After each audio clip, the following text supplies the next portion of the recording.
Positive energy में आप कितना बिलीव करते हैं? तो जब मेरे ईश्वर ने प्लान करके मुझे कहीं पहुंचाया तो वहां की सारी व्यवस्थाएं वो मेरे अनुरूप अपने आप हो जाएंगी। हजारों साल पहले श्री राम, उनका प्रकाश कितना था, कितनी ऊर्जा थी कि वो आज तक जगमग हो रही है हजारों साल से। ईश्वर क्या वाकई में होता है? भगवान राम ये सिखाते हैं कि मर्यादा में रहना कैसे, और कृष्ण ये सिखाते हैं मर्यादा में रखना कैसे। मैंने ये उससे सीखा कि भगवान की नजर हर एक के कर्म पे है। हाँ। आप छोटा करो बड़ा करो, आप महत्वपूर्ण हो ईश्वर की नजर में। आपको दुनिया कुछ मानती हो या ना मानती हो, आपको उससे फर्क नहीं पड़ना चाहिए। आपको अपना कर्म जो है भगवान को समर्पित करना चाहिए। आप ईश्वर की नजर में महत्वपूर्ण होने चाहिए, बस। तब भगवान राम उसका वध करने आए तो उसने अपने से पहले अपनी लंका के सारे राक्षसों को उनके हाथों मरवा के मोक्ष दिलवा दिया। वो पागल नहीं था, बेवकूफ नहीं था, वो तो मरना ही चाहता था भगवान के हाथों। और अभी इंसान किस लिए जी रहा है?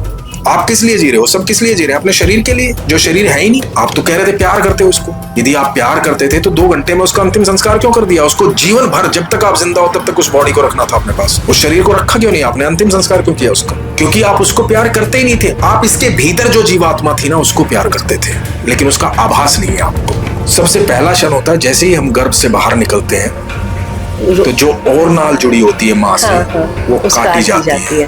तो सबसे पहले क्या सीखा हमने? डिस्कनेक्ट।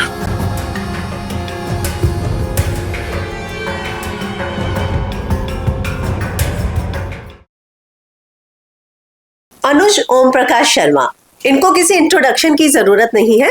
कई फिल्मों में, सीरीज में आपने उन्हें देखा होगा, और उनकी स्पिरिचुअल जर्नी के बारे में तो हर कोई जानता ही है। इस समय मेरे साथ खुद अनुज हैं। अनुज, वेलकम टू फिल्म विंडो और मेरे स्पेशल पॉडकास्ट डिकोड विद हीना में। थैंक यू सो मच हीना जी। अनुज जी, आपको बहुत सारे हमने सीरीज में भी देखा है, और सबसे बड़ी बात यह है, मुझे लगता है कि भंसाली जी को तो आपसे कुछ ज्यादा ही स्नेह है, प्रेम है, क्योंकि एक नहीं 4 प्रोजेक्ट आप उनके साथ कर चुके हैं। हाँ जी, मैं मतलब पद्मावत, गंगूबाई, हीरा मंडे और अभी लव एंड वॉर। यस जी। तो इस जर्नी को मतलब आप कैसे देखते हैं? क्योंकि संजय लीला भंसाली जी के साथ एक प्रोजेक्ट भी मिल जाए तो उसके लिए हर कोई तरसता है। ये मोहब्बत है उनकी, और प्यार करते हैं। वो मुझे कहते हैं कि तू मेरा लक्की चार्म है, और मुझे हमेशा एक इच्छा शुरू से रही है जीवन में कि मैं बेहतर से बेहतर काम करूं, जो बेस्ट से बेस्ट मैं काम कर सकता हूं, और ईश्वर ने मुझे बेस्ट से बेस्ट दिया भी है। तो और मुझे हमेशा बेस्ट लोगों के सर्कल में ही रखा है, जो अपने अपने काम में माहिर है ना, उनके सर्कल में रखा है। तो और ऐसी यात्रा में होता क्या है कि आपके पास चीजें धीरे से आती है, लेकिन ये निश्चित है कि वो आती है। मतलब आप समय, आपका सफर जो है वो थोड़ा स्लो चलता है औरों की अपेक्षा, लेकिन ये पक्का है कि आपको वो सब हासिल होता है जो आप चाहते हो। तो मेरी इच्छा थी शुरू से। जब मैं बॉम्बे आया था तो सबसे पहला ऑफिस जो था जहां मैंने फोटो ड्रॉप किया था वो संजय लीला भंसाली जी का था। अरे वाह। हाँ। और मुझे नहीं पता था कि यात्रा शुरू होगी यहाँ से और इस तरह से शुरू होगी।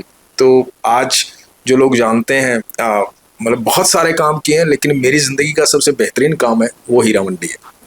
तो मतलब शिद्दत से आपने कायनात से कुछ मांगा था जब जैसे ही मुंबई आए थे, और आपको मतलब मिला वो, ऐसा कहा जा सकता है। बिल्कुल बिल्कुल, है ना? तो हीरा मंडी हो, गंगूबाई हो, या फिर आपने बोला लव एंड वॉर, आपने बहुत सारे प्रोजेक्ट किए, स्पेशल ऑप्स भी जी। आपने पुलिस की भी भूमिका निभाई। आपने बहुत, आपके जो शेड्स हैं रोल, वो बहुत अलग अलग रहे हैं। आपके दिल के करीब अगर मैं कहूँ तो कौन सा किरदार रहा है हमेशा? किरदार तो मैं कोई भी कर सकता हूँ, मतलब क्योंकि वो तो ईश्वर की कृपा है मुझ पे। तो मुझे हर किरदार से प्यार, क्योंकि हर किरदार की अपनी एक यात्रा होती है, हर किरदार का अपना एक सफर होता है, और मुझे डिफरेंट डिफरेंट करना पसंद है। इसलिए मेरी यात्रा में जितने जितने मैंने आज तक काम किए हैं, सब में अलग शेड मिलेगी, अलग किरदार मिलेगा, अलग रूप मिलेगा। और एक अभिनेता के तौर पे मैं हमेशा चाहता भी था कि मुझे कुछ रिपीट ना करना पड़े बार बार, कि मैं ये कर चुका हूँ उसके बाद ये करूँ।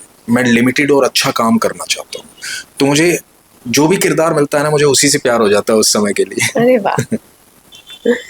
मैंने एक चीज नोट की, वैसे तो मैंने बहुत सारे पॉडकास्ट किए हैं, मैं अपने दर्शकों को बता दूं कि पहली बार मैंने देखा कि अनुज जी जब आए तो उन्होंने न सिर्फ कैमरा के पैर छुए, बल्कि खुद भी उन्होंने जो है फुटवेयर नहीं पहने, क्योंकि उन्हें लग रहा था कि आप हर चीज को मतलब बहुत प्रीशियस समझते हैं और उसको पूजा की तरह देखते हैं।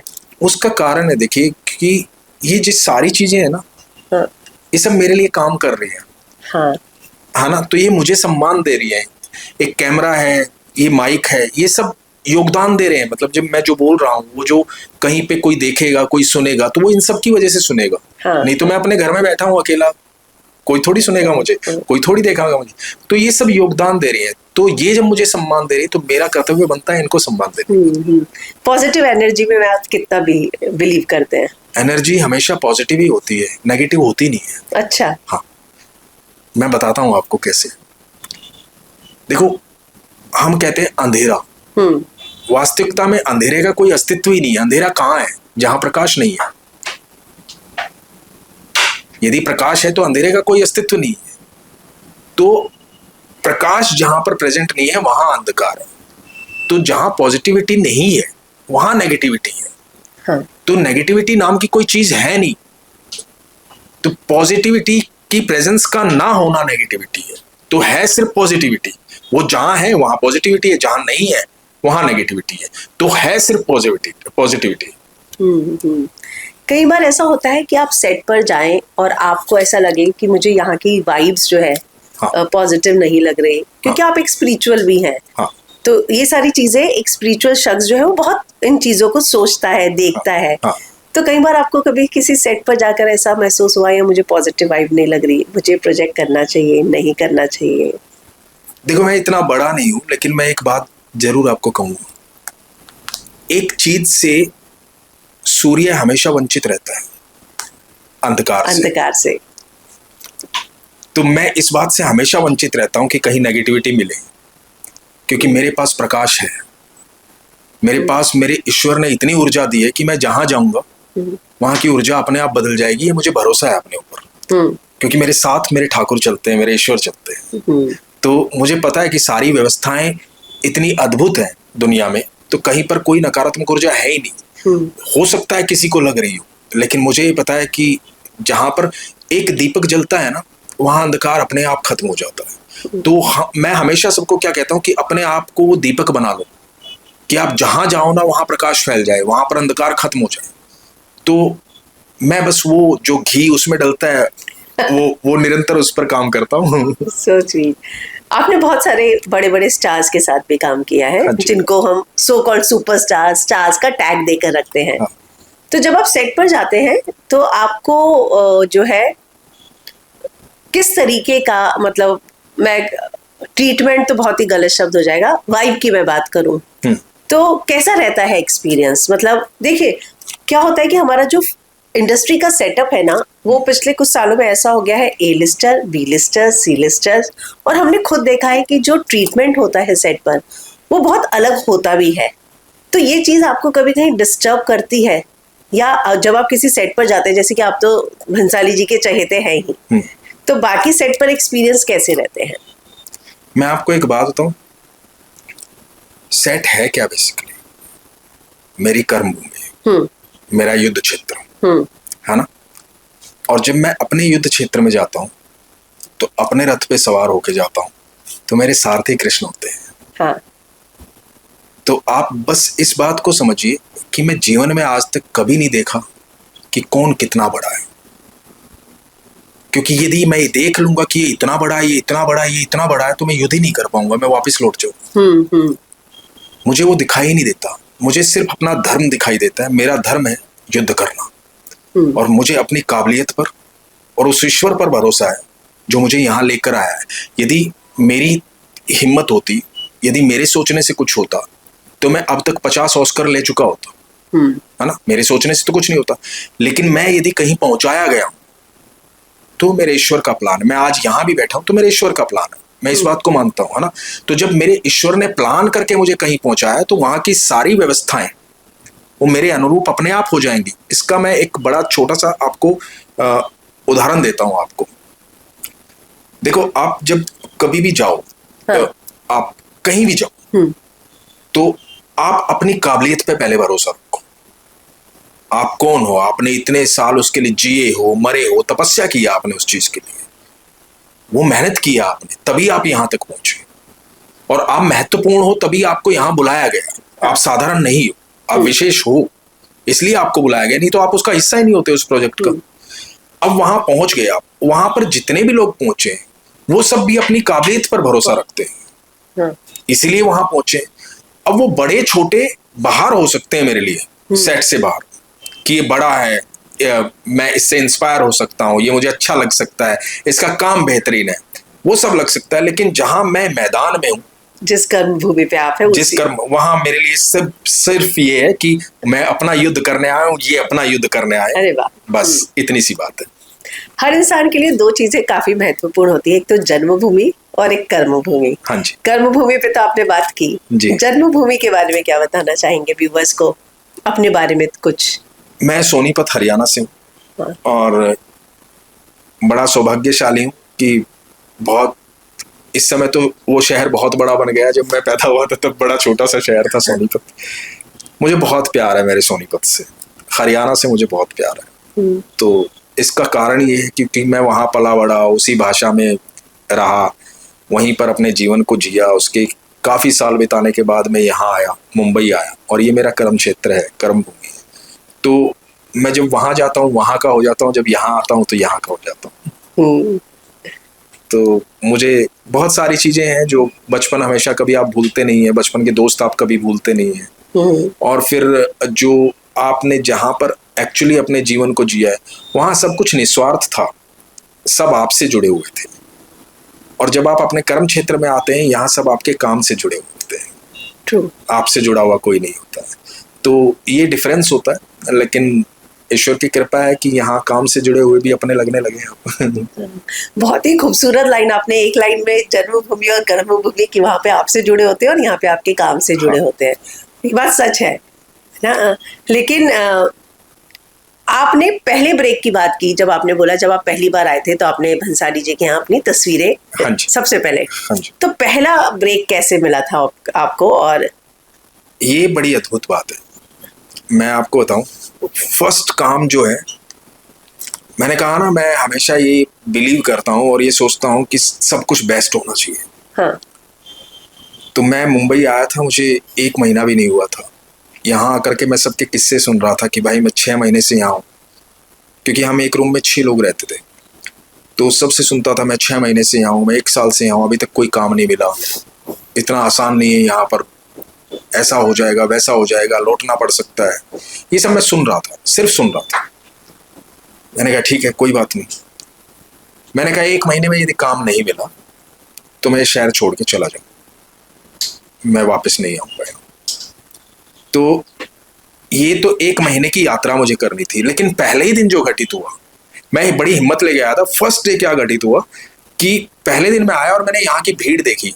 हाँ। मैं कपड़े वपड़े कुछ नहीं लेके आया था, तो मैं सिर्फ आया था कि वहीं जाके वहीं के स्टाइल में, मुझे लगा था मुंबई बहुत स्टाइलिश सिटी है और हाँ। इस तरह के कपड़े पहनते होंगे वैसे, तो मैंने कहा वहीं जाकर के खरीदूंगा, वहीं का बन के रहना है आप। तो यहाँ आया तो मुझे पता लगा, क्योंकि हम दोस्त जो थे, किसी ने बताया फैशन स्ट्रीट है। हाँ। तो मैंने कहा अच्छा, तो बोले फैशन स्ट्रीट, अब नाम से ही लगता है कि फैशन स्ट्रीट है तो बहुत कमाल के कपड़े मिलते होंगे। हाँ। तो हम फैशन स्ट्रीट चले गए, वहां से कपड़े लेके आ रहा था, तो ट्रेन में थे हम, तो बहुत भीड़ थी। मैं भीड़ देख के घबरा गया। मैंने सोचा नहीं यार, यहाँ व्यवस्था नहीं हो पाएगी, यहाँ नहीं रहा जाएगा, यहाँ से निकल लो। तो मैंने डिसीजन लिया, एक तो घर की व्यवस्था नहीं हो रही थी क्योंकि मैं किसी दोस्त के पास आके रुका था, तो मुझे वो भी लग रहा था कि यार पता नहीं, पैसे होते हुए भी रेंट पे कुछ नहीं मिल रहा, यहाँ पे तो बहुत चक्कर है। हाँ। तो मैं पहले ही दिन घबरा गया। तो मैं पापा को ये फोन करने वाला था कि पापा मैं कल वापस आ रहा हूँ। हाँ। पहले ही दिन। तो ये सोच करके मैं माटुंगा स्टेशन उतरा था और मैं ये फोन करने वाला था कि पापा मैं कल वापस आ रहा हूँ। इतने में फोन आया पापा का फोन आया। पापा ने बोला ठीक ठाक पहुंच गया? मैंने कहा हाँ पहुंच गया। तो मैं बोलने वाला हूँ कि मैं कल वापस आ रहा हूँ, उससे पहले मेरे पापा ने बोला कि तू एक फौजी का बेटा है, हारेगा नहीं। ओ। तो मेरे को याद है, मेरी आंख से आंसू गिरा, मेरे होठ कांप रहे थे, शरीर कांप रहा था। मैंने कहा हाँ पापा, और मैंने डिसीजन लिया कि अब चाहे कुछ भी हो जाए ना, यहाँ से वापस नहीं जाऊँ। फिर मैंने अगला फैसला लिया कि क्योंकि मेरी शुरू से एग्जाम जब मैं देता था, हाँ। पढ़ाई करता था, तो मैं वहां पर टाइम डिसाइड कर लेता था कि 15 मिनट में इसका आंसर दे देना, यदि नहीं दिया तो छोड़ दूंगा इसको, मैं ठीक है, नेक्स्ट क्वेश्चन पे जाऊँ। हाँ। तो मैं हर चीज को एक टाइम देता था। तो मैंने अपने आप को टाइम दिया कि 1 महीने में काम मिल गया तो ठीक है, नहीं तो वापस लौट जाऊंगा। तो आप यकीन मानना, मैं 29वें दिन यहां से चला गया कि मुझे नहीं मिला काम। मैं चला गया और मैं पहुंचा 30वें दिन सोनीपत। मेरा वहाँ पे रेस्टोरेंट था, होटल था, तो मैंने जाके अपने शेफ को बोला यार बढ़िया खाना खिला दे, 1 महीने से ढंग से खाना नहीं खाया मैंने। हाँ। तो मैंने कहा बढ़िया से खाना लेके आया। वो खाना लेके आया, इतने में एक फोन आया कि हाय अनुज, मैं बशीर बोल रहा हूँ दिलीप कुमार साहब के यहाँ से। हाँ, उनका काम बशीर जी देखते थे। तो मैंने कहा जी, बोले सायरा जी आपसे मिलना चाहती हैं परसों, हमारा एक शो है तो आप आ सकते हैं। मैंने कहा बिल्कुल आ सकता हूँ। तो ये बात थी 12 साढ़े 12 बजे की, 3 बजे की वापसी की ट्रेन थी। मैंने खाना खाया, मैं 3 बजे की वापसी की ट्रेन पकड़ी और वापस मुंबई। तो वो मेरा पहला काम था दिलीप साहब के साथ। सायरा बानो जी का एक शो था स्त्री। हाँ, तो वो मेरा पहला काम था मुंबई में। उसके बाद मुझे पहला काम जिसको मैं कहता हूँ एक बड़ा काम, जो मेरा सपना भी था उनके साथ काम करना, राम गोपाल वर्मा, तो उनके साथ पहली फिल्म मैंने की थी गो। फिर उसके बाद यात्रा चलती रही। दिलीप जी को तो कहा जाता है कि अगर आपको एक्टिंग सीखनी है तो दिलीप जी की खाली फिल्में देख लो, अपने आप में एक इंस्टीट्यूट है एक्टिंग के। बिल्कुल। और आपको तो साक्षात मिलने का मौका मिला होगा। हाँ, उन्होंने मेरे को बड़ी सुंदर बात कही थी, उस बात को मैं आज तक फॉलो करता हूँ। हाँ। मैं जब पहली बार मिला था, जिस दिन मीटिंग थी, तो मैं फ्रेंच कट रखे हुआ था, चोटी रखे हुआ था, लंबे बाल थे मेरे। तो उन्होंने कहा कि ये क्या है। मैंने कहा सर आजकल स्टाइल है। 2005 की बात है, आजकल लोग रख लेते हैं ऐसा। तो बोले तुम एक एक्टर हो, अच्छे एक्टर हो, तुम्हें कोरे कागज की तरह होना चाहिए। अरे वाह। लोग जैसा चाहेंगे वैसा बनाएंगे, तुम्हें साधारण होना चाहिए, सिंपल होना चाहिए। लोग डिजाइन करेंगे, तुम डिजाइन करके मत चलो। कितनी बड़ी बात। तो मैंने कहा ठीक है सर। वो दिन और आज का दिन है। हाँ। मेरा पहरावा, मेरा रहने सहने का तरीका बिल्कुल साधारण। तो एक सबसे बड़ा गुरु मंत्र जो आपको दिलीप जी से मिला था।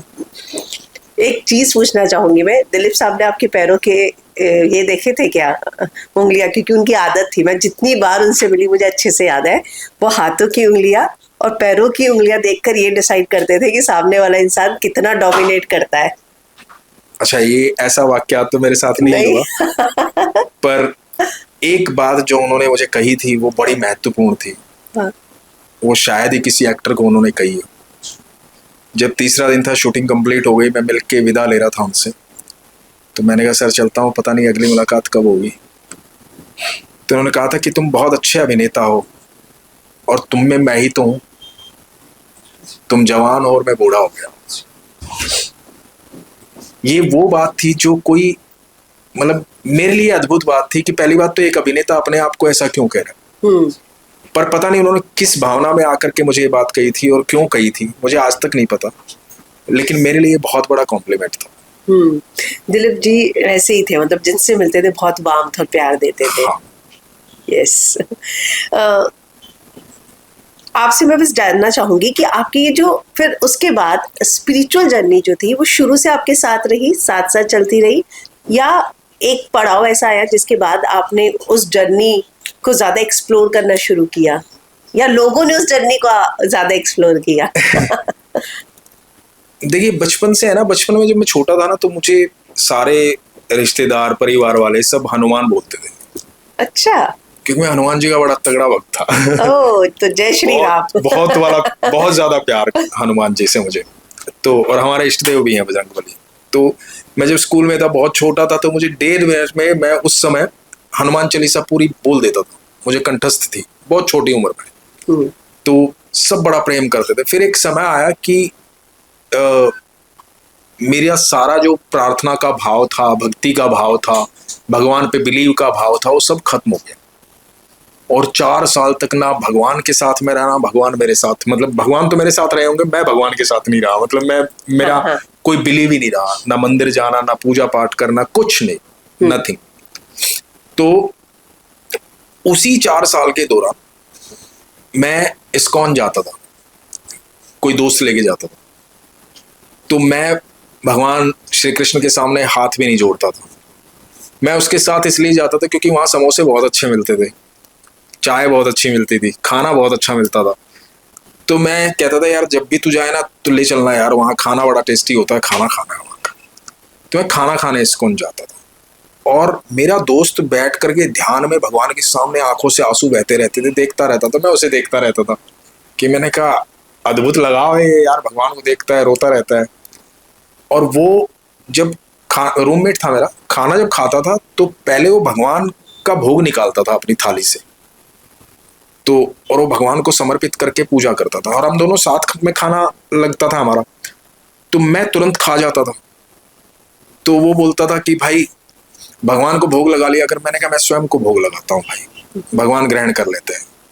ठीक है, मैंने कहा तू लगा भगवान को भोग। हाँ। तो मैंने कहा मेरे भीतर ही है भगवान। तो ये मैं उसको बोलता था उस समय, और कृष्ण को मैं ये बोलता था भाई तेरा मेरा क्या संबंध है मुझे नहीं पता, या तो कोई दोस्ती है या दुश्मनी, तू बार बार मुझे यहाँ बुला रहा है, खाने के बहाने बुला रहा है, क्यों बुला रहा है, कैसे बुला रहा है, मुझे नहीं पता, पर भाई कुछ तो रिलेशन होगा तेरा मेरा। ये मैं कृष्ण को बोलता हूँ। तो समय बीतने लगा और सडनली मुझे चारों तरफ से कृष्ण ने घेर लिया। मतलब मेरे वो दोस्त बने जिसको भगवत गीता कंठस्थ है, जो सिर्फ ठाकुर की बातें कर रहा है, जो कृष्ण की बातें कर रहा है, और मुझे वो धीरे धीरे समझ में आने लगा कि ये है क्या। उससे पहले मैंने हर चीज पढ़ी थी, मैंने बाइबल अनगिनत बार पढ़ी है, मैंने हर रिलीजन को पढ़ा, मैंने स्टडी उस पे की, रिलीजन पे। ठीक है, और फिर मैंने लास्ट बुक जो मेरी पढ़ी गई है, लास्ट मैंने दुनिया भर की किताबें पढ़ी। मेरा काम ही था पढ़ना, मुझे रीडिंग का बहुत शौक, तो हर चीज पढ़ता था। तो अब लास्ट बुक जो आई मेरे पास वो थी श्रीमद् भगवत गीता।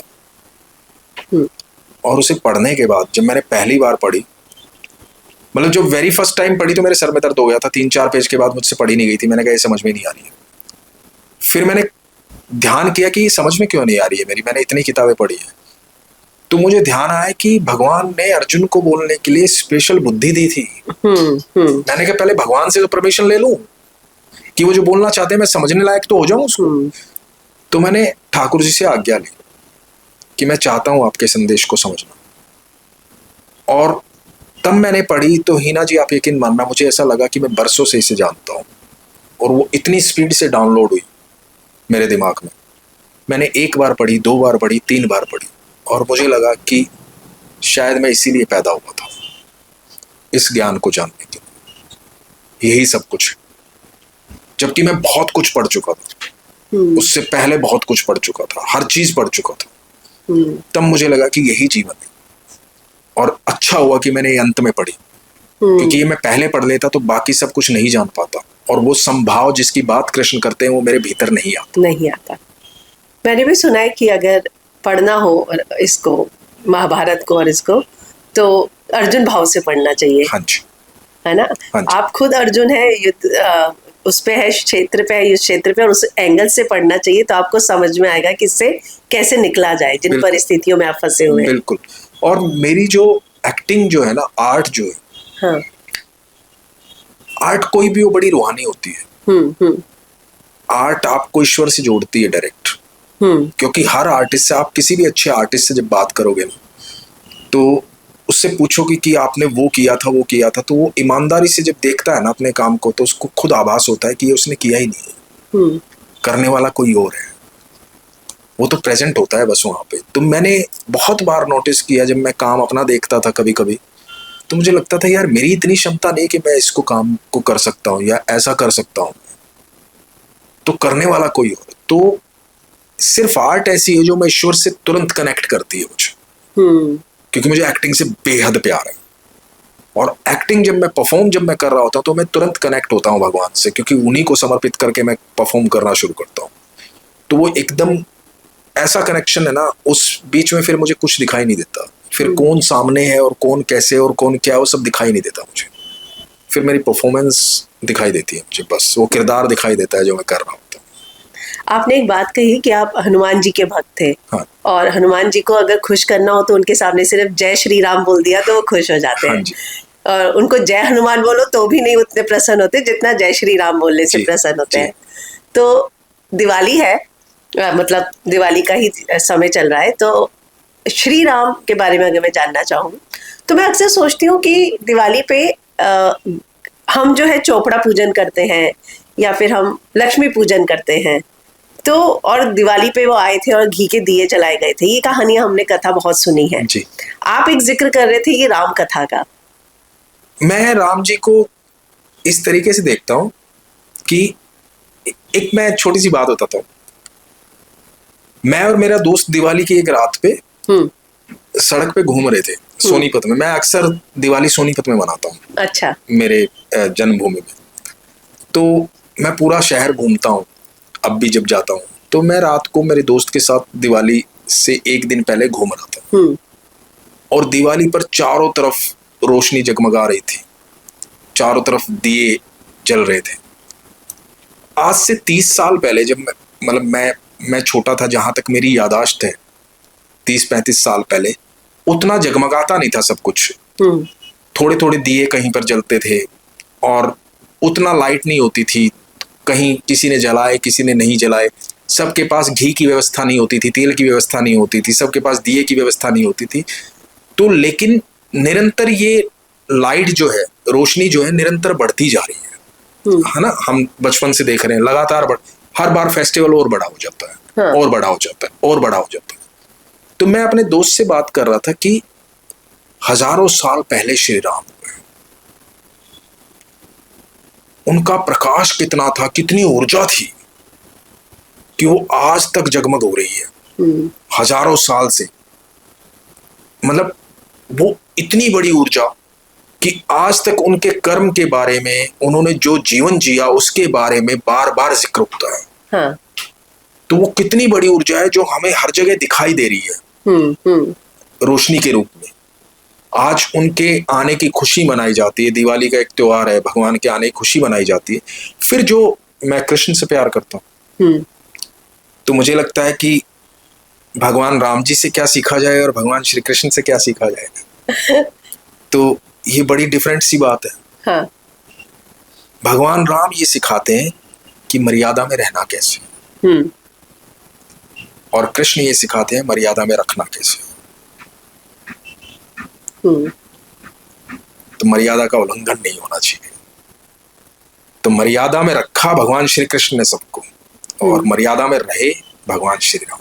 इसीलिए उन्हें मर्यादा पुरुषोत्तम, इसीलिए मर्यादा पुरुषोत्तम राम कहा जाता है। दूसरा, मुझे एक किस्सा उनका जो बहुत प्यारा लगता है, क्योंकि वो राम जी हैं और भगवान की नजर में सब एक समान है। हर जीव पर उनकी नजर है, क्योंकि वो ईश्वर है। हर जीव का निर्माण उन्होंने किया है ना। तो एक बड़ा छोटा सा प्यारा सा किस्सा मुझे याद आता है उनका। जब राम सेतु बन रहा था, हाँ, तो सब लोग, नल नील बाकी सब वानर लगे हुए थे वो पत्थर ढोने, राम सेतु बनाने, अलग अलग चट्टाने लेकर आ रहे थे, बना रहे थे। तो एक छोटी सी गिलहरी भी लगी हुई थी। हाँ हाँ। वो छोटे छोटे पत्थर ला करके चट्टानों के पास रख रही थी। तो एक वानर ने मजाक उड़ाया कि तू क्या मेहनत कर रही है, तू क्या इन तेरे छोटे छोटे पत्थरों से क्या होगा, तो हट यहाँ से, क्यों परेशान हो रही है। और ऐसा कहते हैं कि उसको उस वानर ने पकड़ के उछाल दिया, और वो उछली तो वो राम जी ने पकड़ लिया। हाँ। तो राम जी ने जब पकड़ ली तो राम जी ने उसको सहलाया। तो कहते हैं गिलहरी के जो ऊपर वो जो 3 निशान है वो राम जी की उंगलियों के निशान है। आज तक जो वो जनरेशन है गिलहरी की, वो 3 उंगलियों के निशान है जो गिलहरी पे निशान होते हैं, वो राम जी की उंगलियों के निशान है। तो राम जी ने प्यार किया और राम जी ने बताया कि जितना तुम्हारा योगदान है उतना ही इसका भी योगदान है। जो तुम बड़े पत्थर लगा रहे हो और ये छोटे पत्थर लगा रही है, इसके छोटे पत्थरों की वजह से वो बड़े पत्थर टिके रहेंगे, एक दूसरे के साथ पकड़ बनाए रखेंगे। तो जितना तुम्हारा योगदान है उतना ही इसका योगदान भी है। तो ये मत सोचो कि ये कुछ नहीं कर रही है, ये इस पुल को और मजबूत बना रही है। तो मैंने ये उससे सीखा कि भगवान की नजर हर एक के कर्म पे है। हाँ। आप छोटा करो बड़ा करो, आप महत्वपूर्ण हो ईश्वर की नजर में। आपको दुनिया कुछ मानती हो या ना मानती हो, आपको उससे फर्क नहीं पड़ना चाहिए। आपको अपना कर्म जो है भगवान को समर्पित करना चाहिए। आप ईश्वर की नजर में महत्वपूर्ण होने चाहिए, बस। तो वो मुझे अच्छा लगा था कि ये बहुत सुंदर वाक्य है। कहा जाए तो श्री कृष्ण और श्री राम दोनों ही विष्णु के अवतार। हाँ जी। लेकिन ये माना जाता है कि श्री राम को पता ही नहीं था कि वो विष्णु के अवतार है। हाँ जी, इसीलिए तो वो इतने साधारण तरीके से रहे। इसीलिए तो वो 14 साल का वनवास किया। उसके बाद रावण को मारने के लिए, रावण का वध करने के लिए इतना सारा प्रयास उनको करना पड़ा। इसलिए तो वियोग वो सहन करना पड़ा उनको, क्योंकि उनको, और वो बताना भी नहीं चाहते थे वो, क्योंकि वो मर्यादा ही सिखाने आए थे ना, कि पिता का सम्मान क्या होता है, भाई का रिश्ता क्या होता है, पत्नी का रिश्ता क्या होता है, बच्चों का रिश्ता क्या होता है, प्रजा का रिश्ता एक राजा के साथ क्या होता है, वो सब तो सिखाने ही आए थे ना वो। तो इसलिए उनको जानना भी नहीं था, उनको क्यों जानना था वो। तो वो क्योंकि दुनिया को यही तो लेसन देने आए थे कि जब राम राजा बने तो एक राजा की तरह जीवन जिए। किसी ने आके बोल दिया प्रजा में से कि इतने वर्ष माता सीता वहां रही है, और तो उन्होंने माता सीता का त्याग भी कर दिया एक राजा बन करके। ऐसा नहीं कि पति के रूप में उनको उस बात की तड़प नहीं होगी, उस बात का वियोग वो नहीं उनको वो हो रहा होगा, तो उनको भी ऐसा एज ह्यूमन उनको भी बर्दाश्त नहीं हो रहा होगा। माता सीता को वहां से निकाला गया है ना, लेकिन एक राजा का धर्म उन्होंने निभाया, एक पुत्र का धर्म उन्होंने निभाया, कि पिता ने जो माँ से वादा किया है वो धर्म निभाया, और 14 साल का वनवास हंसते हंसते स्वीकार कर लिया। इधर लक्ष्मण ने एक भाई होने का धर्म निभाया। हाँ। नहीं तो आज के दिन कौन भाई किसके लिए जाएगा, कभी नहीं जाएगा। लेकिन लक्ष्मण के लिए, मतलब भगवान राम, एक छोटा सा वाक्य है बड़ा सुंदर, कि भगवान राम अपने गुरु के जब पैर दबाते थे रात्रि में, तो बड़ा सुंदर वाक्य है ये, बड़ा सुंदर लगता है मुझे, कि भगवान राम अपने गुरु के पैर दबाते थे, और तो गुरुदेव कहते थे कि बस राम रुको, और वो कहते थे बस गुरुदेव 2 मिनट रुक रहा हूं। तो गुरुदेव सो जाते थे, तब भी राम जी पैर दबाते रहते थे, क्योंकि ये मन में इच्छा थी उनकी गुरु की सेवा करने की। उनके मन की इच्छा थी, उनका प्रेम था, गुरु के प्रति आदर सत्कार था। अब जब राम जी वहां से उठ के जाते थे तो लक्ष्मण जी उनके पैर दबाते थे, और लक्ष्मण जी ने सेम शिक्षा ग्रहण की थी भगवान राम से। किस प्रकार भगवान राम अपने गुरु के लिए प्रेम दिखा रहे हैं, वैसे लक्ष्मण जी भगवान राम के लिए प्रेम दिखाते थे, और उनके पैर दबाते दबाते सो जाते थे। उनकी, लक्ष्मण जी की छाती पर पैर रखा रहता था, वहीं पे सो जाते थे भगवान राम के चरणों में। और सुबह, अब सबसे पहले कौन सोए? गुरु सोए, उसके बाद राम जी सोए, उसके बाद लक्ष्मण जी सोए। तो नियम से पहले उठना किसको चाहिए? गुरु जी को। पहले वो सोए, लेकिन उठता कौन है? लक्ष्मण, क्योंकि प्रेम है, आदर है। यही तो राम जी से सीखा था उन्होंने। तो आज के दिन मतलब कहाँ वो होगा, कैसे वो मरे? तो भगवान राम ने बहुत कुछ सिखाया है अपने जीवन काल से, बहुत कुछ सिखाया है। बस उसको यदि हम थोड़ा सा भी पकड़ लेंगे ना, तो हमारे जीवन का कलह खत्म हो जाएगा, परेशानी खत्म हो जाएगी, हमें रिश्तों का महत्व पता लग जाएगा, हमें परिवार का महत्व पता लग जाएगा कि परिवार क्या चीज होती है। तो वो भगवान राम ने सिखाया। एक चीज मुझे जो रामायण से बहुत अच्छी लगती है सीखने को, वो ये लगती है कि जब रावण का भी उन्होंने विनाश किया, तो श्री लक्ष्मण को बोला था कि तुम चरण के पास जाके खड़े रहना। हाँ जी। सर के पास नहीं। हाँ जी। और 3 सीख रावण ने उनको दी थी। हाँ जी। है ना? मतलब कई शिक्षाएं थी, उनमें से वो 3 भी महत्वपूर्ण थी। उसका भी कारण था, रावण ये कहते थे, एको अहम द्वितीयो नास्ति। तो राम जी ने कहा था, न भूतो न भविष्यते। हाँ। ना भूतकाल में कभी हुआ, ना भविष्य में कभी होगा। रावण कहता था एक मैं हूं, दूसरा कोई नहीं। हाँ। और वो सच भी है, क्योंकि उन जैसा शिव भक्त कभी होगा भी नहीं, कभी हुआ भी नहीं। आज लोग बात करते हैं रावण के बारे में, उनके विरोध में बोलते हैं, रावण ऐसा था, रावण ऐसा था। मेरे घर पे रावण की पूजा होती है। होती थी? होती है दशहरे पे। अच्छा। तो सबसे पहले हम लंकेश को भोग लगाते हैं। तो दाल चावल का भोग लगता है हमको, मीठे चावल दाल चावल का भोग लगता है हमको। तो पहले उनको भोग लगाने के बाद फिर हम पाते हैं।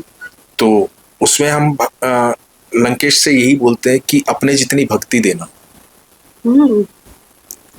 अपने जितना ज्ञान देना, पर अपने जितना अहंकार कभी मत देना। तो ये हम उनसे मांगते हैं, और ये सच है कि जितना ज्ञान उनके पास था, जितना ध्यान उनके पास था, जितनी भक्ति उनके पास थी, वो किसी के पास नहीं थी। आज जब हम रावण शास्त्र पढ़ते हैं, आपने सुना होगा जटाटवी गलत जले प्रभा पावित स्थले, तो संपूर्ण हिंदी अनुवाद आज तक भी उसका नहीं है। वो भगवान शिव की ऐसी महिमा है, ऐसी प्रार्थना रावण की तरफ से की गई है, वो आज भी कोई नहीं लिख सकता, असंभव है। महादेव के अनन्य भक्त थे वो, और आप सोचो मेरे एंगल से यदि लंकेश को देखेंगे आप, मैं सोचता हूं ऐसा कि इतने शास्त्रों का ज्ञाता, वेदों का ज्ञाता, पुराणों का ज्ञाता, इतना बड़ा तपस्वी, क्या ऐसी भूल करेगा कि वो भगवान राम से युद्ध करना चाहेगा? क्या ऐसी भूल करेगा कि वो किसी तरह का पाप करना चाहेगा भगवान राम को जानते हुए? क्योंकि यदि आप रामायण में भी पढ़ेंगे तो रावण जब अपनी लंका से अंतिम समय जाता है युद्ध करने, तो महादेव से प्रार्थना करके जाते हैं कि हो सकता है कि मैं कल वापस ना आऊं, आज वापस ना आऊं, लेकिन यहां तक जो पहुंचा वो भी आपने ही पहुंचाया है प्रभु। हो सकता है आने वाला समय रावण को अहंकारी कहे, घमंडी कहे, पर यहां तक पहुंचाने वाले भी आप ही हैं। ये सब आपका दिया हुआ है। तो रावण का महादेव के साथ वार्तालाप है, वो बड़ा सुंदर वार्तालाप है। तो आप सोचो वो कितना विद्वान था, मेरे एंगल से देखें, कि उसको पता था स्वयं विष्णु जो है वो उसका वध करने आए, स्वयं भगवान राम उसका वध करने आए, तो उसने अपने से पहले अपनी लंका के सारे राक्षसों को उनके हाथों मरवा के मोक्ष दिलवा दिया। तो उसने सारी नकारात्मक ऊर्जा को खत्म करवा दिया भगवान राम के हाथों, और फिर खुद अपना वध करवा लिया। तो उसने तो लंका को पार लगा दिया। वो पागल नहीं था, बेवकूफ नहीं था, वो तो मरना ही चाहता था भगवान के हाथों। उसने तो इच्छा ही उसकी ये थी कि मुझे स्वयं भगवान आए मारने के लिए। तो वो कैसे इतने शास्त्रों का गया था बेवकूफी कर सकता है? नहीं कर सकता। तो उसने सारी लंका को पार लगवा दिया, सबको, सब राक्षसों को मोक्ष दिलवा दिया। मेरे तरीके से रावण ऐसे है। लेकिन पर स्त्री पर नजर रखना, क्या आपको लगता है कि उसकी सबसे बड़ी गलती थी? उन्होंने कहाँ नजर रखी? उन्होंने कभी माता सीता को छुआ तक नहीं। वो तो उन्हें श्राप प्राप्त था ना। अब ऐसा कथन है कि उनको श्राप, जो भी था विधि का विधान था, भगवान ने ऐसा लिखा था कि अब भगवान की नजर से जाओ, रावण ने भी अपने जीवन में, या आपने या मैंने अपने जीवन में क्या कोई ऐसा कर्म किया है जो ईश्वर ना चाहता हो?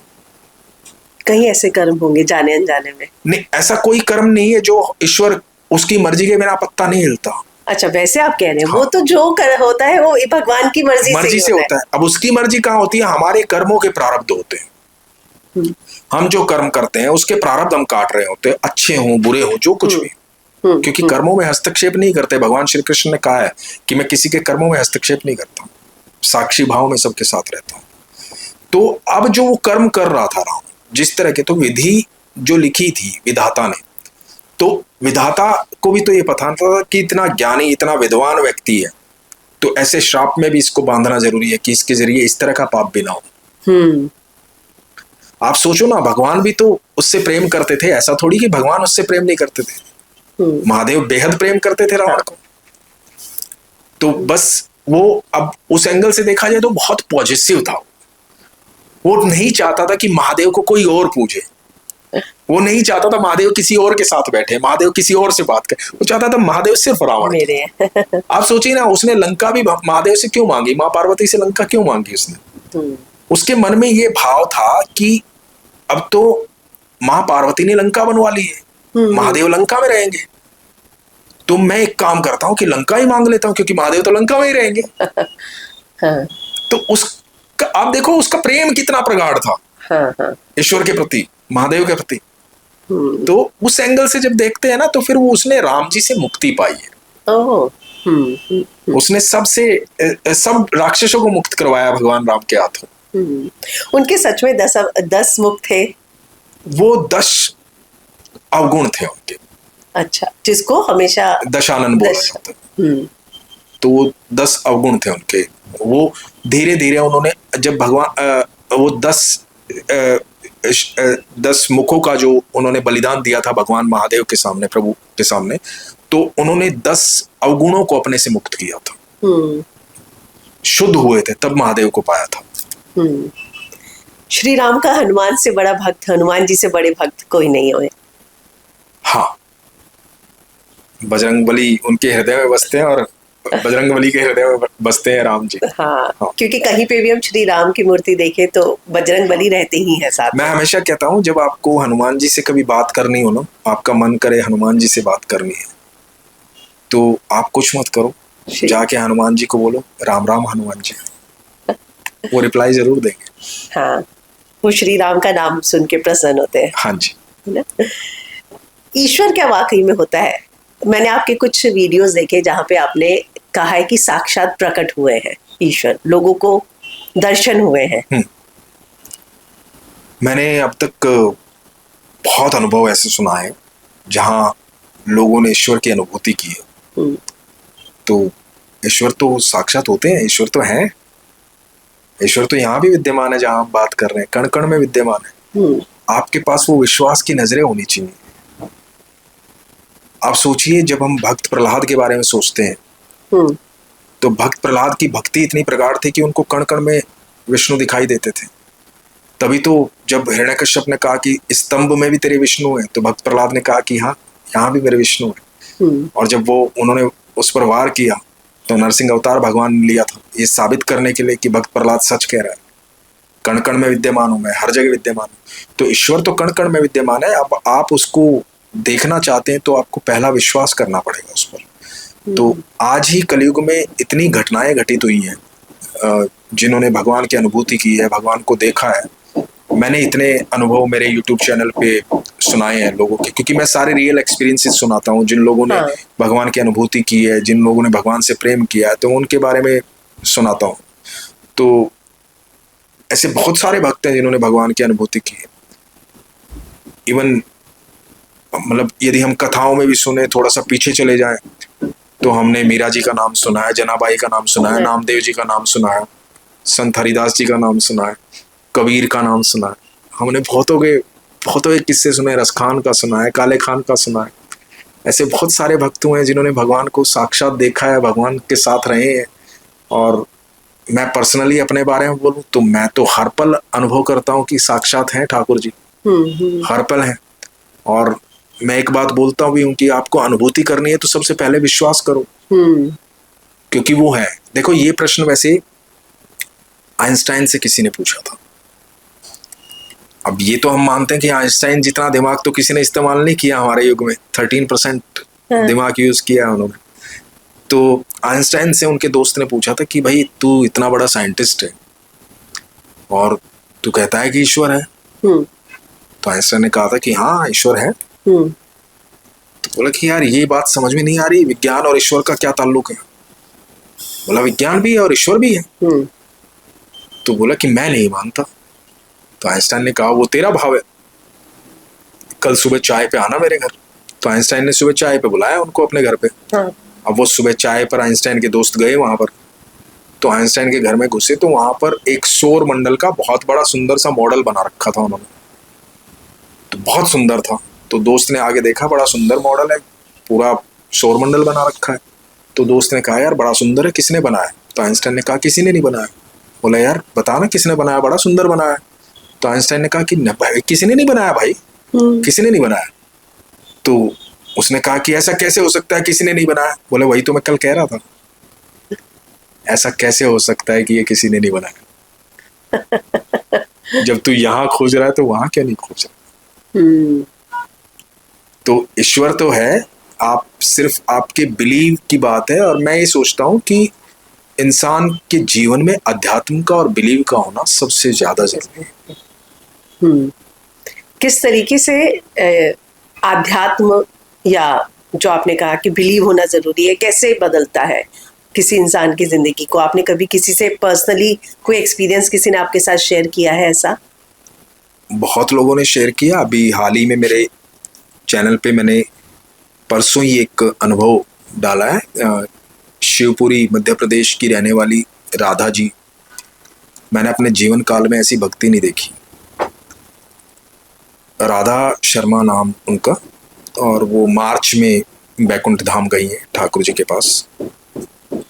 तो उन्हें ठाकुर जी से बेहद प्यार था, इतना प्यार था। आप प्यार किसको कर सकते हो? जिसकी आप अनुभूति कर रहे होंगे उसी से तो प्रेम कर सकते हो ना, जो आपको महसूस हो रहा होगा। जो नहीं होगा उससे प्यार कैसे होगा? आपके लिए जो होगा उसी से तो प्यार होगा ना आपको। तो उनको ठाकुर जी से बेहद प्रेम था। तो इन शॉर्ट हुआ क्या कि वो जोत लगा रही थी ठाकुर जी का श्रृंगार करने के लिए, जोत साइड में रखी, भजन करने लगी, और जोत से उनकी साड़ी में आग लगी और आग फैलती चली गई। जब उनके शरीर तक पहुंची तो वो भजन करते करते वो आग बुझाने लगी, आग बुझी नहीं। उन्होंने ठाकुर जी को साइड में रखा कि ठाकुर जी ना जल जाएं, और वो भजन करती रही निरंतर। उन्होंने ये नहीं कहा बचाओ या ये हो गया वो हो गया, वो भजन करती रही कंटिन्यूअस। जब तेज आवाज हुई, आवाज में करुणा आई, तो नीचे से परिवार वाले भागे कि इतना ऐसी आवाज क्यों आ रही है। देखा तो वो होली की तरह जल रही है। उनका चश्मा, उनकी साड़ी, उनके सारे बदन के कपड़े जल गए, मतलब सारे कपड़े जल गए थे सब। फिर उनको वहां से लाया गया, उनका ट्रीटमेंट, उनके पति जो है वो डॉक्टर हैं, वहां से लाया गया, इंदौर लाया गया। इंदौर में उनका ट्रीटमेंट हुआ। 24 दिन वो अस्पताल में रही और 24 दिन लगातार उन्होंने भजन किया। अस्पताल को वृंदावन बना दिया था उन्होंने। लगातार वो भजन करते करते दुनिया से गई है, राधे करते करते। उनकी इच्छा थी कि वो जब दुनिया से जाए तो अंतिम संस्कार भी भजन करते करते हो। तो भजन करते करते हुआ तो उनको भगवान की इतनी अनुभूति थी, इतना प्रेम, भगवान इतने दिखाई दे रहे थे कि उनको दर्द महसूस ही नहीं हो रहा था कि वो जल गई है, पूरा शरीर जल गया है। तो ये प्रकाष्ठा है ना कि आप देह का त्याग कर देते हैं जब आप भक्ति में आते हैं। और अभी इंसान किस लिए जी रहा है? आप किस लिए जी रहे हो? सब किस लिए जी रहे हैं? अपने शरीर के लिए, जो शरीर है ही नहीं, ये रहना ही नहीं है। आप सोचो ना, एक बड़ी सिंपल सी बात बताता हूं मैं, आप उसकी व्यवस्था देखो ईश्वर की। क्यों आपको बिलीव करना चाहिए, क्यों आपको बिलीव करना चाहिए, और वो करके देखो। आप व्यवस्था देखो उनकी। आप एक उसमें क्या नाम, आपने जन्म लिया, आपकी लैंडिंग नहीं हुई अभी धरती पे, आप पैदा नहीं हुए, माँ की कोख में भी नहीं आए। ठीक है, आपकी प्लानिंग चल रही है कि अब आप माँ की कोख में आए, तो आपकी माँ के स्तनों में दूध आना शुरू हो गया। व्यवस्था उसकी है कि बच्चा धरती पर उतरेगा, उतरते ही भूखा नहीं रहना चाहिए। उससे पहले कभी नहीं होता, उसके बाद भी कभी नहीं होता। वहां उतारने के लिए फिर उन्होंने माँ बाप दिए, रिश्तेदार लिए कि बच्चा अकेला महसूस ना करे इस प्लेनेट पे। सारी व्यवस्था ईश्वर ने की है, सारे रिश्ते ईश्वर ने दिए हैं, और आप इस धरती पर जन्म लेते हैं। भगवान क्या कहते हैं वहां से जब आपको भेज रहे होते हैं, कीप इन टच, संपर्क में रहना बेटा। जब हम अपने बच्चों को कहीं पिकनिक पे भेजते हैं, कहीं भेजते हैं, तो बच्चों को क्या बोलते हैं? कीप इन टच, फोन करते रहना जहाँ भी पहुंचे। बच्चा क्या करता है? पिकनिक में जाके खो जाता है, दोस्तों के संग मिल जाता है, माँ बाप को फोन करना भूल जाता है। उसके बाद बच्चे के पैसे खत्म होते हैं तो दोस्तों से उधार मांगता है। उधार मांगता है तो क्या होता है कि उसने उधार मांगा, जहां उधार मांगा वहीं फंस गया, क्योंकि अब उधार चुकाना पड़ेगा, है ना। और माँ बाप को बता नहीं सकता, माँ बाप से संपर्क ही नहीं किया। संपर्क कर लेता तो उधार मांगना ही क्यों पड़ता। अब वो लगातार उस कर्म में उलझ रहा, इसका लेगा, उसका उतारेगा, उसका लेगा, उसका उतारेगा, ये सब उलझ गया। लेकिन यदि वो एक बार उस क्षण में अपने पिता को फोन कर देता कि पापा मैं यहाँ फंसा हुआ हूँ, मेरे पास पैसे खत्म हो गए, तो पापा कुछ भी करके मदद करते, है ना। यही होता ना, यहाँ पर भी ऐसा ही होता है। भगवान बोलते हैं कीप इन टच, संपर्क में रहना बेटा। आप किसी भी ईश्वर में विश्वास, किसी भी नाम से विश्वास करते हैं, आप किसी भी धर्म में पैदा हो, कहीं पे भी पैदा हो, आपका बिलीव होना चाहिए उस निर्माता पर जिसने सृष्टि बनाई, जिसने आपको जन्म दिया है। यदि आप लगातार उनके संपर्क में रहेंगे तो मैं सच बताऊं, जीवन में कभी उधार मांगने की, किसी भी चीज की जरूरत नहीं पड़ेगी आपको। आप सोचो ना, आप किस लेवल पे जीवन जीते हो। आप 5,000 10,000 का एक टिकट लेते हैं फ्लाइट का, उस फ्लाइट में बैठ के जाते हैं, इस धरती से उड़ जाते हैं ऊपर। आपकी दुनिया जो अरबों लोगों की थी, अरबों जीवों की थी, वो 200-250 लोगों में परिवर्तित हो जाती है। अब वो दुनिया जो है 250 लोगों की है ऊपर, आप स्पेस में। आप किस आदमी को अपना जीवन सौंप चुके हैं जिसका ना आपको नाम पता है, ना ये पता है वो कौन है, कहां से आया है, उसको ड्राइविंग करनी आती कि नहीं आती, वो पायलट है भी कि नहीं, पहली बार तो नहीं चला रहा। आपको नॉलेज ही नहीं है उसकी, और आपने अपना जीवन सौंप दिया उसको। आप सोच रहे हैं इस बात को। लेकिन जिसकी आपको नॉलेज है, जिसने सारी सृष्टि बनाई, जो आपको दिखाई दे रही है, जिसने आपके लिए इतनी व्यवस्था है कि सुबह सूर्य आपको दिखाई देते हैं, चंद्रमा आपको दिखाई देते हैं, तारे दिखाई देते हैं, प्रकृति है, नदियां हैं, झरने हैं, जीव जंतु हैं, आपके एंटरटेनमेंट के हजारों साधन है, आपको इतनी बढ़िया ऑक्सीजन मिल रही है, आपको वो फ्री ऑफ कॉस्ट दे रहा है। कोरोना में हालत खराब हो गई थी लोगों की खरीदने में, एक दिन का जाके पूछो सिलेंडर कितने का आता है, वो फ्री ऑफ कॉस्ट दे रहा है, वो आपकी सेवा कर रहा है। तो आपको उस पर बिलीव नहीं है। एक अनजान आदमी के भरोसे आपने अपना जीवन दे दिया कि लो भैया चलो आपके साथ उड़ लेते हैं।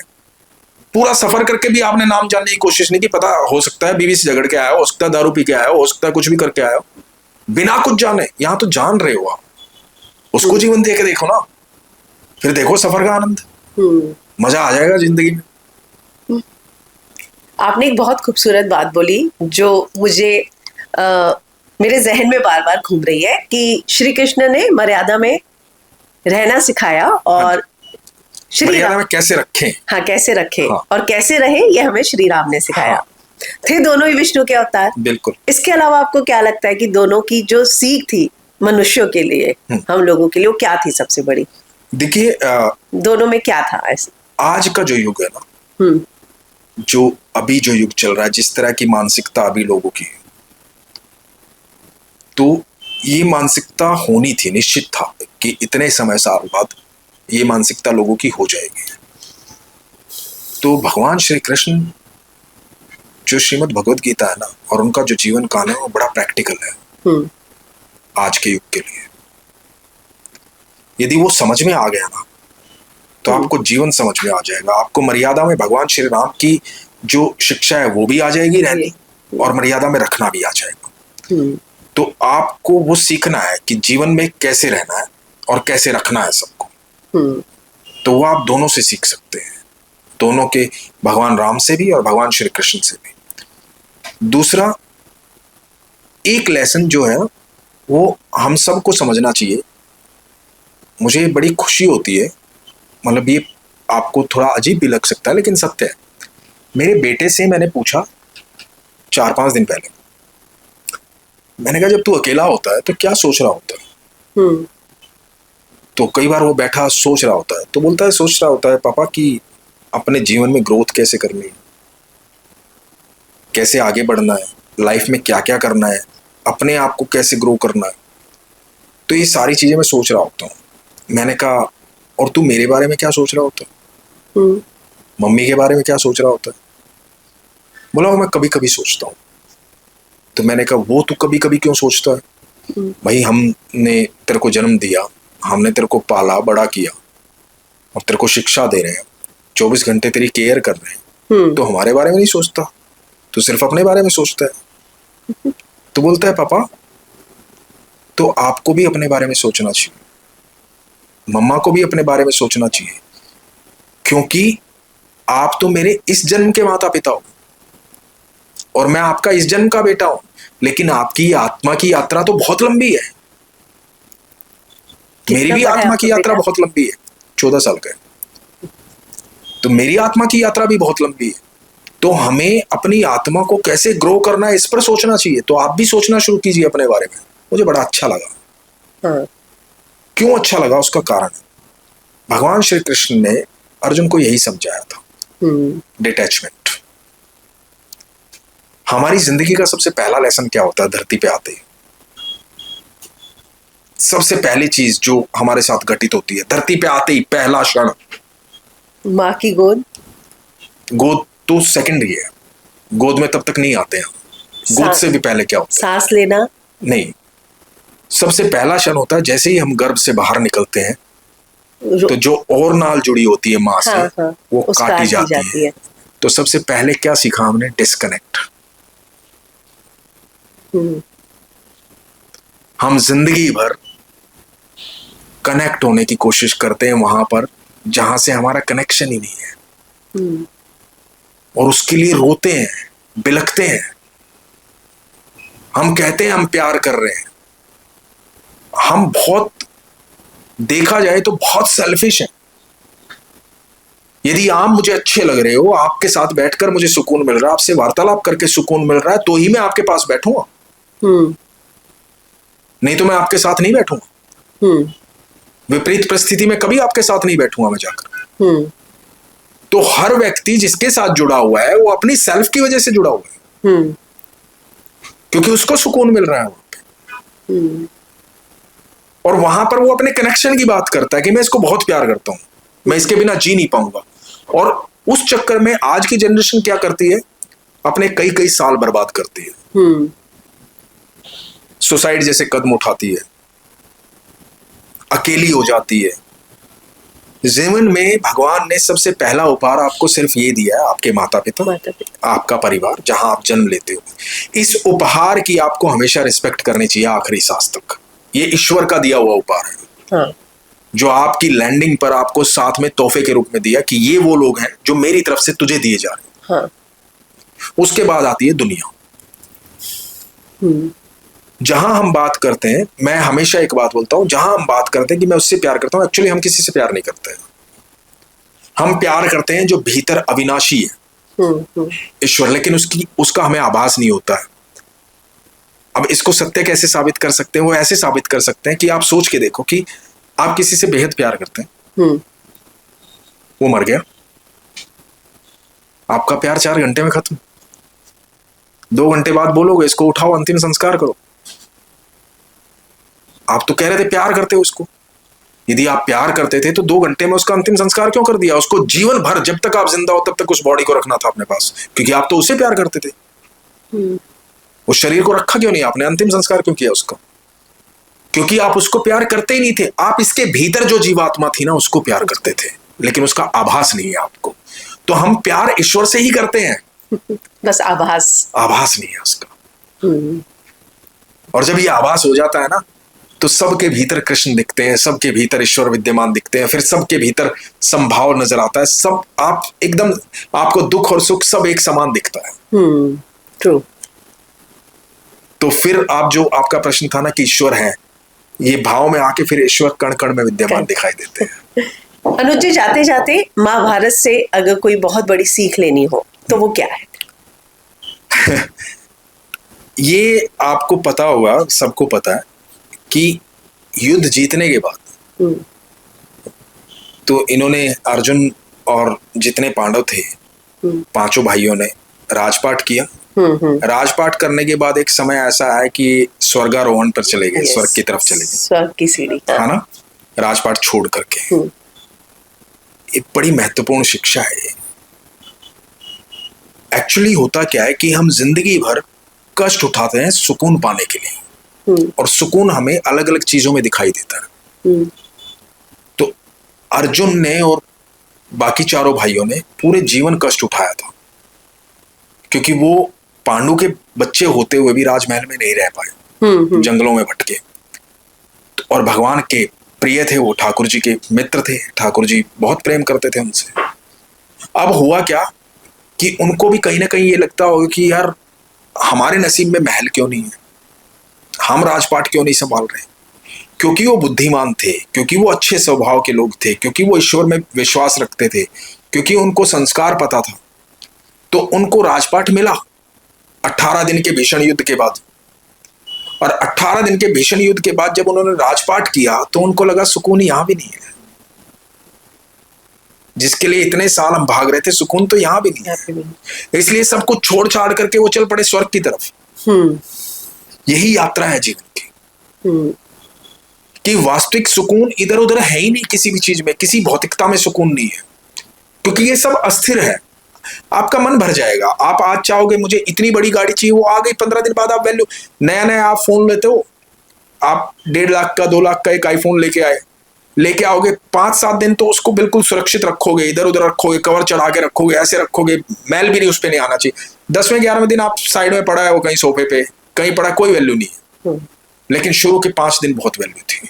तो अस्थिर हुआ ना, उससे मोह, उसका इंतजार हो रहा था कब लॉन्च होगा, कब लेने जाऊंगा। तो ये सारी चीजें अस्थिर हैं, जितनी भौतिक चीजें सारी अस्थिर हैं, इनमें कोई आनंद नहीं है। आनंद बस वहीं पे है जहां सुकून है, और वो हर पल ले सकते हो उस आनंद को, आप हर क्षण ले सकते हो। तो आपको उस आनंद में रहना चाहिए। तो मैं ये कहता हूं, महाभारत जो है ना, यदि आपको श्रीमद् भगवद गीता समझ में आ जाती है, आप पढ़ लेते हैं उसको, तो एक चीज आपने नोटिस की होगी, महाभारत में कितना भीषण युद्ध हो रहा था। चारों तरफ बड़े बड़े सेनानी खड़े हुए थे, युद्ध चल रहे थे, अस्त्र शस्त्र चल रहे थे, तो सबको कितनी चिंताएं थी, सबके माथे पे शिकन होगी। आप एक सेकंड के लिए सोच के देखिए, कल्पना करके, महाभारत के युद्ध में आप खड़े हो, निष्पक्ष एक तरफ, आप सिर्फ युद्ध देख रहे हो, तो आप देख रहे हो कितनी चिंताओं में सब है, इसको मार दूं, ये कर दूं, वो कर दूं, वो कर दूं। उस पूरे महाभारत में कोई एक है जो सिर्फ मुस्कुरा रहा है, वो कृष्ण है। बस कृष्ण वही मुस्कुराहट सबको देना चाहते हैं कि महाभारत यहाँ कितनी भी बड़ी हो, मैं तुम्हें चाहता हूँ मुस्कुराहट देना, मुस्कुराते हो। घबराना नहीं है, मैं साथ खड़ा हूँ, सिर्फ मुस्कुराते रहो, ये महाभारत तुम्हारा कुछ नहीं बिगाड़ पाएगी। हाँ। तो ये सबसे बड़ा संदेश है भगवान का कि कितनी भी बड़ी दुनिया में महाभारत चल रही हो आपके जीवन में, आपकी स्माइल ऐसी रहनी चाहिए कि मेरे ईश्वर सब देख लेंगे। थैंक यू अनुज जी। और मुझे लगता है कि जो भी ऑडियंस ये देख रही होगी वो ये बात तो समझ ही गई होगी, मुस्कुराते रहो, बिल्कुल, ईश्वर सब देख लेंगे। बिल्कुल। Thank you so much, thank you so much. Hare Krishna. Hare Krishna.